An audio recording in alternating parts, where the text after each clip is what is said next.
we are gathered today on the 14th Sunday to celebrate Christ who humbled himself to become poor, that humanity might become rich. In the first reading, we find the words of the prophet announcing the Messiah who is poor and humble. These appear to be the words uttered to describe Jesus. When the prophet pronounced the words we read today, Israel was no longer an independent country, nor was it waging war on anybody. It was country colonized, exploited, and oppressed by foreign powers. Israel is invited by the prophet to rejoice heart and soul, to shout with gladness. The word of God today helps us to see reality through the prism of faith and to live accordingly. The prophet addresses the exile who have returned to their homeland in a state of confusion and uncertainty. They experience war, displacement, and even genocide. The symbols such as temple, priesthood, and monarchy had been destroyed. Their faith in God was shaken to the core. Upon their return from exile, they were unsure as how God's promise of a deliverer, a savior, and a Messiah would be fulfilled. It was against this messianic expectation that the prophet makes some of the most startling predictions. Rejoice greatly. Why they should rejoice? Because the king comes to them. The prophet says the end of suffering is near. It is before their eyes. The Messiah is about to appear. He will be a just and victorious king. The prophet dreams of the day when the warrior's bow is banished, the last blow of the sword inflicted, a course of war dying away with gloomy finality. The king who comes is not riding on a chariot or even seated on a horse. The preferred transport of the warrior. He comes in peace on an animal of peacetime. He comes in humility, yet his rule extends to all the earth. His arrival is greeted with shouts of joy and great relief. The prophecy of Zechariah about the king riding on a donkey was fulfilled in Jesus' week, leading to his passion and death. However, Zechariah is not the first one to announce the coming of a great king, of son of David, of a liberator for his people during period of great difficulty. The prophecy of Zechariah is the opposite of the popular idea of what a king should be. He is not one who will be served. He is the one who will focus his attention on the needs of others. The helpless and the defenseless are not dominated by him. He put himself at the service of all. His strength is what most people will consider weakness. This is a strong and clear messianic pronouncement, one that found resonance and fulfillment in the life and teaching of Jesus. All four evangelists take pains to point out that Jesus insisted that a donkey be provided for his use on that occasion. The association with a donkey is very telling in that donkey is not an instrument of war like a horse, but of peace. Furthermore, it is considered an unclean animal. By riding on a donkey, then the Messiah is seen as reconciler between Jews and Gentiles, clean and unclean. It was as if he wanted everybody to be clear about what was happening there. The prophecy of Isaiah was being fulfilled. The King of Peace was taking possession of his realm. Though lowly and humble, Jesus gained the greatest of all victorious, victory over death.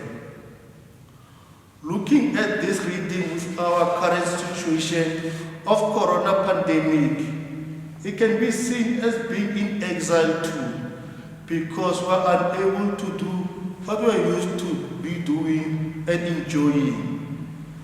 However, exiles comes and go. We do believe at an appointed time, one day we might be free from this pandemic, like the Israelites being freed and went back to their homeland. Therefore, the words echoed by Prophet Zechariah will be music to our ears when he said, "Rejoice, O daughter of Zion." St. Paul in our second reading reminds us of the need to live in the Spirit. This is because it is the Spirit that breeds humility and gentility as opposed to the flesh, which breeds pride and all forms of worldliness. Flesh here, as St. Paul employs it, refers to the evil nature present in Adam and still present even in every human being. May we be generous givers during these trying times of our lives. Being selfish will only lead to an extended pandemic. The gospel passage begins with Jesus proclaiming a hymn of praise to his Father and describing the close relationship that exists between himself and the Father. He concludes by extending a share in this special bond to all who come to him. Jesus realizes that many of his disciples, both during his earthly time and today, we are weary and burdened. He knows both from his divine knowledge and human experience that every life can be quite tiresome and challenging. He wants his followers to come to him and be yoked with him so that they can learn from him and have him take the effect of the burden. The concept of being yoked with Jesus speaks close relationship, since yoke join two beasts of burden together to get a difficult job accomplished. Jesus invites us to be joined with him so that he can do the majority of the work and take some of the pressure off us. He promises to teach us a way which brings us a reduction of stress with which life hinders us. The challenge for us, however, is that we have to give up our independent and selfish ways and be joined completely with Jesus.